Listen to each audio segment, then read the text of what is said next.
You've told this story many times that there was a very consequential flood early in Whole Foods life that played a big role in how you think about business. Yeah. One of the reasons we could get the Whole Foods Market store at 10th and Lamar was that it had previously had been a nightclub, but it had burned down. It had a fire. And when we were trying to lease it, I remember the landlord saying, this is in the 100-year flood zone, don't you? And I said, what does that mean? It's in the 100-year flood zone. He says, well, about every 100 years, you're going to have a flood. You're going to have 8 feet of water in your store. And I thought to myself, every 100 years? Okay. Right, exactly. I like those odds. Well, on Memorial Day, 1981, and by the way, we've gone from Saferway, which had lost half its money in the first year, to Whole Foods Market became the highest sales natural food store in the United States within just a few months of opening. It was a phenomenon. I cannot convey the excitement that store caused. It was something. That's an amazing thing to have something catch on. This is not, there's no internet. There had never really been, certainly not in Texas. There was one in Boston about the same size that Bread and Circus did, and then there was one in San Diego called Fraser Farms that were full size. All the little natural food stores were small. They'd come out of the health food stores, and they were small. And this was the first one that tried to be a complete supermarket. If you were living a natural foods lifestyle, you could get one-stop shopping. That was our philosophy. Yeah. It just hadn't been done before, and so we opened that store up, and customers just loved it. It was like, oh my gosh, I don't need to go anywhere else. And so it just took off. People say, how long did it take Whole Foods Market to become profitable? And I say till about 2 o'clock in the afternoon of the first day.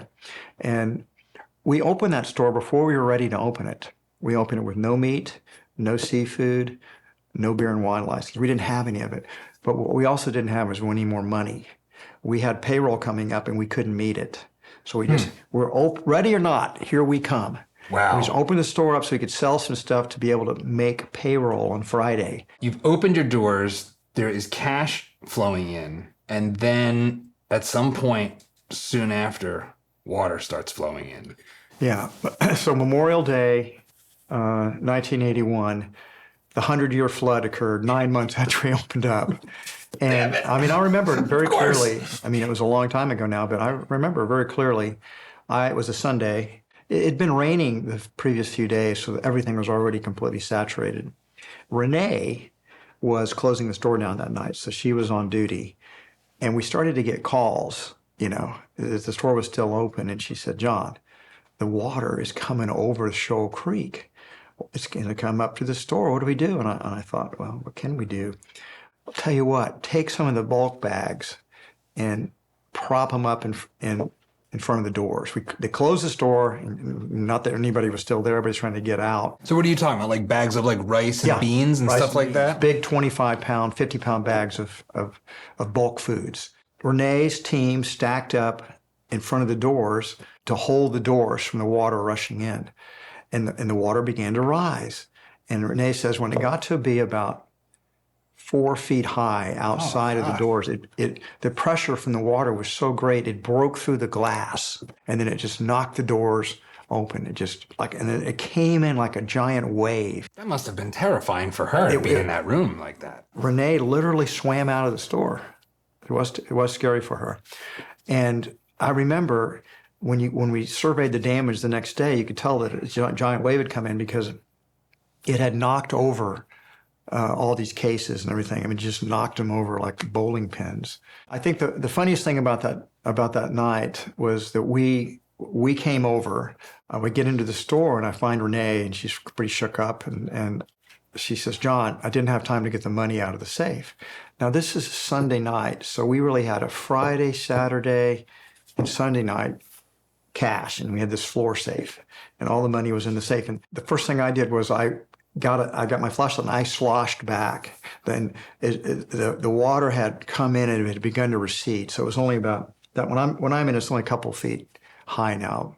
And I'm going back to the back room, and I open the safe and I get the cash out and I put it in a grocery bag. And I'm walking out the store, to try to get out of the store, and this guy comes up to me who I don't know. And he says, hey, buddy, what have you got in the bag? and it was a looter. And I said, I'm not sure. I found it in the back room. You should go back there because there's a lot of stuff. You might get something good. And he said, That's thanks, thinking on your feet. thanks, buddy. And I'm sure he found some, some wet grocery bags back there. This did lead indirectly to conscious capitalism because of what happened after the flood. The next Right. day, we come into the store to start survey the mess. And oh my God, it was such a mess. It was like when you have a flood like that, your sewage lines all back up. So there's this combination in our stores of sewage, T-bone steaks, flour, beans, all mixed together. It stinks to high heaven. There's no power still. There's no air conditioning. And it was hot this Memorial Day, so like June 1st. So everything really, really stank.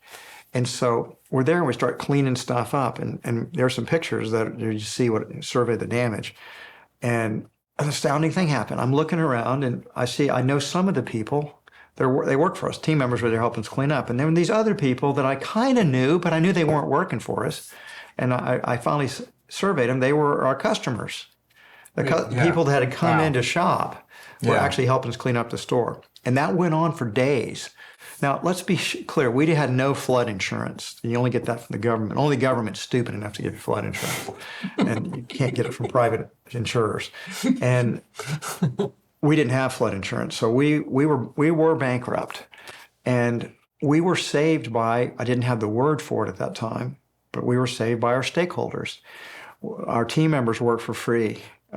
We paid them when we were able to get back open again, but there was no guarantee we would be able to get back open, and they worked anyway. Our suppliers fronted us new inventory on credit. Our investors kicked in some more money. But the most astounding thing that happened, actually something I didn't find out until maybe 8 or 9 years ago, long after the fact. And I met some trade show or something, and this pretty old guy comes up to me and he says, "You're John Mackey, aren't you?" And I said, "Yeah." And he says, "Well, I can't remember his name. I'm so-and-so. Yep, I used to work for Citibank. Remember that was City National Bank? That was your bank back in the day when you first started Whole Foods up one day." And I said, "Yep." He said, "I work for that bank." I said, "You work for City National?" And I said, "Did you know Mark Monroe?" And he says, "Did I know Mark Monroe? Do you know what he did for you?" And I said, "Yeah, the bank loaned us some money and it helped us get back open again. I don't know if we could have gotten back open without his bank loan." And I said, "I got to admit, I was kind of surprised they made the loan." And he said, "John, the bank turned that loan down." I said, "What do you mean the bank turned the loan down?" "They didn't turn it down. They gave us the loan." He says, "John, Mark Monroe personally guaranteed that loan." And I said, "What do you mean he personally guaranteed the loan?" He says, "Yeah." He said, "I know John Mackey will pay me back even if it takes the rest of his life." Different kind of banker. But he'd passed, by the way, he said Mark had passed.